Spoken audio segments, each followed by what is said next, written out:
with me. We got Mina Kimes and Bill Barnwell here for the hour. By the way, the Commanders face off against the Bengals in a Monday Night Football preseason game coming up in just a few days. So we'll be talking a lot about Terry McLaurin. But let's start in Washington today. 3 weeks until the official start of the season. Still no deal for McLaurin as he and the Commanders can't seem to find common ground. Cliff Kingsbury, the offensive coordinator, spoke earlier today, was very candid about the importance of having his star wideout on the field. Listen to this. I'm huge on walkthroughs, on practice, things like that, because until you get on the grass and actually do it and feel the timing, feel the depths of routes and things of that nature, I don't know exactly how much you can get out of that. So I think we're kind of at that point to where we need to start getting those guys when they're available out there and gelling and seeing what we are as an offense. He's like, I need my guy. Jeremy, what more can you tell us about where the contract talks stand right now between McLaurin and the Commanders? Yeah, Laura, from what I'm hearing, there's still a pretty sizable gap in how they see the wide receiver market. Washington's down here. Terry McLaurin's pretty high up here. I'm told the players dug in, remains frustrated. Not a lot of traction on a trade right now, even though I do know there are some teams that are interested or have at least called. But right now, I'm told Washington does remain optimistic in this, despite some of the smoke around all the issues and him still out of practice. They feel like when push comes to shove, closer to week one, they can reach some sort of compromise. It's probably not going to be a situation where he plays out the year in his contract and plays the franchise tag next year. Like, he needs some sort of contract.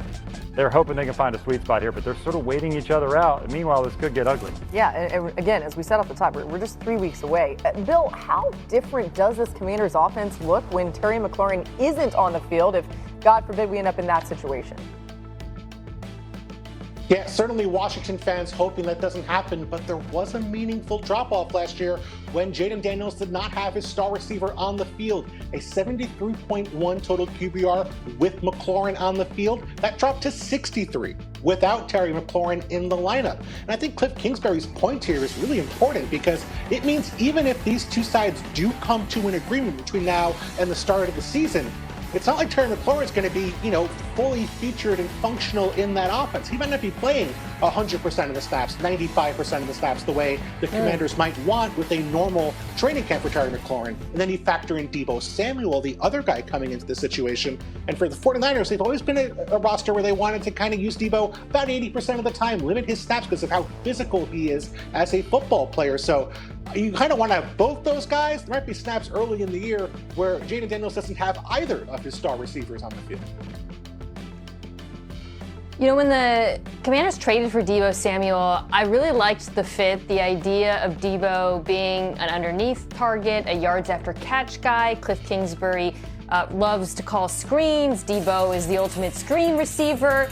But that entire premise, in my mind, rests on having Terry McLaurin on the field so that defenses can't cheat up to the line of scrimmage and stack the box against the run. You take McLaurin out of the equation and they're not deep at all at receiver in terms of a guy who's a true second, third level threat the way McLaurin was. Noah Brown, Luke McCaffrey. And McLaurin last year was not only prolific in reaching the end zone, league-wide on throws over 10 yards, he was 5th in yards per route run, top 10 in target share.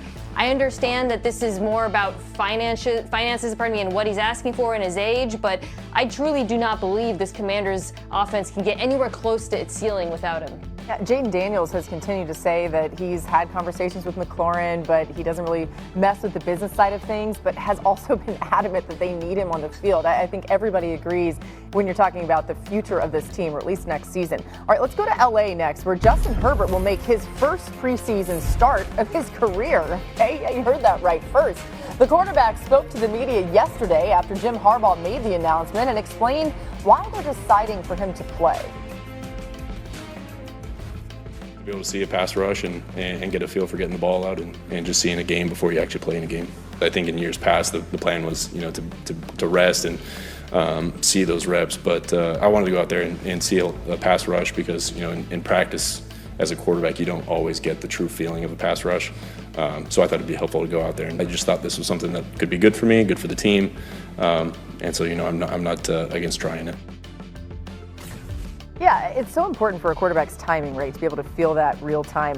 What is Jim Harbaugh and this Chargers coaching staff looking to see from Justin Herbert specifically, though, in this start this weekend? Well, Laura, Harbaugh wants to see Justin Herbert well protected with an offensive line that's really physical. In just 1 or 2 series, you're not going to see the starters out there very long. But guard Mekhi Becton has been out. We know Rashawn Slater's out for the year. They've been pretty banged up front. So they want those 5 to have a nice clean pocket. They want to have a physical running game. Omarion Hampton, the rookie, great opportunity for him. They've loved him all camp, but their practices aren't overly physical. He's not taking a lot of hits. So this is a chance for him to impose his will physically, which he's good at. And then Keenan Allen could really step in and be the number 2 receiver right now. So the Chargers are trying to figure out who else is going to pop here, which young player, like maybe rookie Trey Harris, is going to come in and provide a spark. Yeah, it always inducing thing when you talk about Justin Herbert playing in a preseason game, and that's followed by, but they're still missing a number of players because obviously his health is paramount for this Chargers season. I do understand the desire to get him comfortable, though, behind that reworked offensive line, to get them experience, right, with the new tackle situation. I think for LA, especially with the offensive line issues, something that's going to be really important is keeping Herbert out of 3rd and long. Last year, the Chargers were 22nd in distance to go on 3rd down. Much of that was because they were ineffective at running the ball on early downs, so obviously that's going to be a focus. I also think, though, Omarion Hampton could be a factor in the pass-catching game. The Chargers were 31st in targets to running backs last year, and Hampton was an excellent receiver at UNC, 373 receiving yards, an average of 10 yards per catch. That's another way you can stay out of 3rd and long. And if you stay out of 3rd and long, then there's less pressure on that offensive line to protect Justin Herbert. Yeah, Mina mentioned the running game, and you want to see that not only in the preseason, but stretching into the regular season as well. And it doesn't have to be home runs from Omarion Hampton, but you want to see consistency, and you want to see the chains moving forward. They were 30th in success rate last year, which measures how often the offense stays on track, keeps on track for first downs, and avoids those 3rd and longs Mina was mentioning. They weren't always great in short yardage last season as well.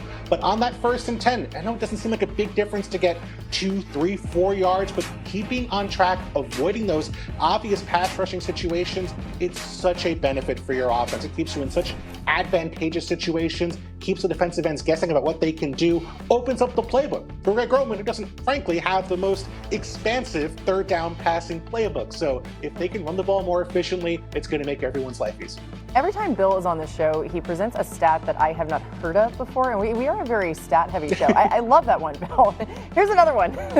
This is my stat, okay? The Chargers have had a 100-yard rusher just 3 times over the last 2 seasons. You see how imperative it is to get that run game going to help out Justin Herbert. All right, let's get to some top stories from around the league, starting with Chargers coach Jim Harbaugh. Some news coming down today from the NCAA. Jeremy, what more can you tell us? Yeah, the Michigan Wolverines were hit, Laura, by the NCAA for a lack of compliance dating back to the Connor Stallion situation a few years ago. And here's how it affects the now Chargers coach Jim Harbaugh. He's got a 10-year show cause in college football. So if he were to return to the college game, the team would have to prove that they shouldn't face heavy sanctions if he's there. So with him and his age being at the Chargers, he seems very happy here. Probably not going to leave for college anytime soon. Now you got Micah Parsons, Cowboys contract situation. So I've heard the latest is there have been no substantive contract talks of late. Dallas is really just hanging on the offer they made him back in April to see what happens. So right now, Parsons, his trade request still stands, and this is a true standoff with no real signs of progress. I do know the Cowboys have 0 plans to trade Micah Parsons right now, so something has to give here. Trey Hendrickson. Now, out of all the contract disputes we're talking about, this one might have the biggest glimmer of hope, I would say. They've been talking at least. There's been some communication. The Bengals had made an offer around the time of training camp. They got somewhat close to a deal. So no major traction at the moment, but the hope remains that they can figure out something like a 2-year extension to keep him among the highest paid pass rushers in the league. Then Matthew Stafford. So according to our Sarah Barshop, supposed to work out on Saturday, do another throwing session. This is a story that is one to watch because it will not dissipate. I haven't talked to anybody with the Rams who expects Matthew Stafford to miss week 1. They all feel that this is more of like a nuisance, just sort of like a nagging issue in his back that won't go away. But they've tried a few different things now, and it just won't dissipate. So they're trying to get him on the practice field. They're not there yet. If he's not on the field in late August, it's time to worry. But right now, nobody there is worried. Yeah, when it initially started being reported, we were all like, he's fine, older guy back. Major changes on the offensive side of the ball. We're going to start in Detroit, where star receiver Amon-Ra St. Brown looks to put Lions' offensive struggles in the rearview mirror.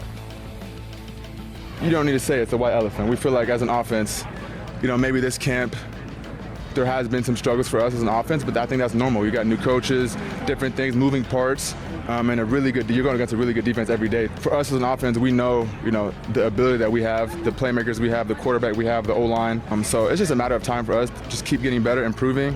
Like I said, that's the name of the game for us right now. And as long as we can just keep stacking days, I think we'll be just fine. Yeah, so maybe some hiccups in camp, but man, this Lions offense was elite with Ben Johnson as offensive coordinator. Moving on from that, of course, that they ranked top 5 in both points and yards per game in each of his 3 seasons. It was a huge improvement from where the Lions were, as they ranked 20th or worse in those categories in 2020 and 21.